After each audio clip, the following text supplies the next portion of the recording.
আচ্ছা পেঁয়াজ কয় টাকা করে? দুইটা নিলে 10 টাকা আর 6টা নিলে 20 টাকা। আচ্ছা দেন 6টাই দিন। 6টা দেন। হ্যাঁ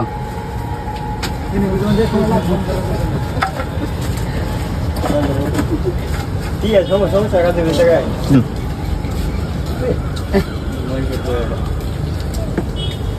না বাবা,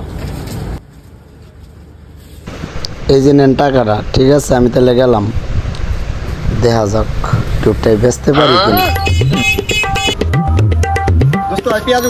দাঁড়াও দাঁড়াও, কয়টা পেঁয়াজ খাইবে? কত রে? 10 টাকা, 2টা। তাহলে 2টা দেন আমারে। এই ধরো, আমারও 2টা দেন। এই নাও, দাও 2টা 20 টাকা। নেন নেন, বুঝছো কত টাকা দেন? দিছেন একবারে দেন। হ্যাঁ ঠিক আছে, ভালাই 30 20 টাকা 6টা কিনে 2টা বেচে আছে আর 2টা আমার।